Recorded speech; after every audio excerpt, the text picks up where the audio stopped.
EPS 95 pension धारकों के लिए एक बड़ी खबर के साथ मैं हाजिर हो चुका हूं एक बार फिर आप लोगों के सामने। जी हाँ, ये खबर ईपीएफओ की तरफ से आई है। तो दोस्तों यहाँ पर ये आज की बड़ी अपडेट है जिसमें बताया जा रहा है कि सभी पेंशनरों को इस पर ध्यान देने की ज़रूरत है। और आपको बता दूं कि आपको हर महीने पेंशन मिलेगी अगर आप इस तरीके से आवेदन करेंगे जैसे मैं आपको बताऊंगा। ठीक है, आपको हर महीने पेंशन मिलेगी। तो दोस्तों यहाँ पर टोटल जानकारी मैं आपको दूंगा इसी वीडियो के अंदर। बस मैं आपसे निवेदन करूँगा कि अगर आप हमारी वीडियो पर नए हैं तो आप हमारे चैनल को ज़रूर सब्सक्राइब कर लेना। आप देख रहे हैं एनके योजना। तो चलते हैं, शुरू करते हैं ये वीडियो और मैं लेकर चलता हूँ सीधा आपको खबर की ओर। केंद्र सरकार भी कर्मचारी पेंशन योजना के तहत सदस्यों के वेतन के 1.16% की दर से अंशदान करती है, जो सीधे कर्मचारियों के खजाने में जमा होता है। यदि सदस्य का वेतन 15,000 रुपये प्रति माह से अधिक है तो नियोक्ता का और केंद्र सरकार द्वारा देय अंशदान केवल उसके 15,000 रुपये के वेतन पर देय राशि तक सीमित होगा। कर्मचारी पेंशन योजना 16 नवंबर 2095 को 1995 को शुरू की गई थी, यानी इसीलिए ईपीएस 95 इसको बोलते हैं। ठीक है, ईपीएस 95। तो ये जो पेंशन थी ये 16 नवंबर 1995 को शुरू की गई थी। अब कारखानों और अन्य प्रतिष्ठानों के सभी कर्मचारियों को इस योजना में शामिल किया गया है। कर्मचारी भविष्य निधि संगठन के तहत कर्मचारी के वेतन का 8.33% अंशदान का एक हिस्सा नियोक्ता द्वारा 15 दिनों के भीतर कर्मचारी पेंशन कोष में भेजा जाता है। केंद्र सरकार भी कर्मचारी भविष्य निधि संगठन के तहत सदस्यों के वेतन के 1.16% की दर से अंशदान करती है, जो सीधे कर्मचारियों के खजाने में जमा होता है। यदि सदस्य का वेतन 1,500 रुपये प्रति माह से अधिक है तो नियोक्ता और केंद्र सरकार द्वारा देय अंशदान केवल उसके 15,000 रुपये के वेतन पर देय राशि तक सीमित होगा। अनाथ बच्चों के लिए जो ईपीएफओ का प्लान है उसको सुन लेते हैं। देखिए, अनाथ बच्चों को पेंशन की राशि मासिक विधवा पेंशन का 75% होगी। प्राप्त होने वाली राशि कम से कम 750 रुपये प्रति माह होगी। अब दो अनाथ बच्चों में से प्रत्येक को एक बार में 750 रुपये प्रति माह पेंशन राशि दी जाएगी। कर्मचारी भविष्य निधि संगठन के तहत अनाथ बच्चों को यह पेंशन 25 साल की उम्र तक मिलेगी। किसी भी विकलांगता से पीड़ित बच्चे को आजीवन पेंशन दी जाएगी।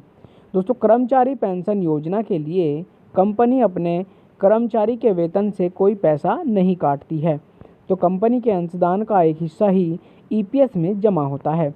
अब नए नियमों के तहत 15,000 रुपये तक की बेसिक सैलरी वालों को यह सुविधा मिलेगी।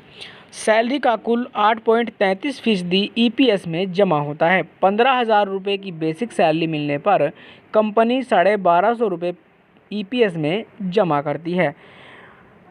कर्मचारी भविष्य निधि संगठन 95 के तहत कोई परिवार नहीं होने की स्थिति में सदस्य की मृत्यु पर भुगतान किए गए पूरे जीवन के लिए नामित व्यक्ति को पेंशन दी जाती है।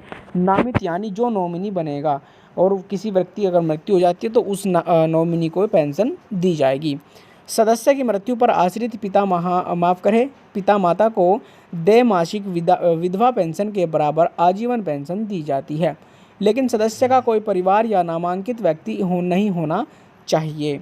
अब पात्रता और मापदंड की बात करते हैं ईपीएफओ पेंशन चेक अपडेट के बारे में। देखिए, हमारी कर्मचारी भविष्य निधि संगठन 95 पेंशन योजना के तहत पेंशन लाभ पाने के लिए कर्मचारी को कम से कम 10 साल की सेवा करनी होगी। सेवानिवृत्ति की आयु 58 वर्ष है। सदस्य अपना कर्मचारी भविष्य निधि 50 वर्ष से कम आयु की दर से भी निकाल सकते हैं। अगर किसी कर्मचारी ने 10 साल से कम की सेवा पूरी की है, लेकिन 6 महीने से अधिक की सेवा के बाद वह 2 महीने से अधिक समय तक बेरोजगार रहने पर कर्मचारी भविष्य निधि राशि निकाल सकता है।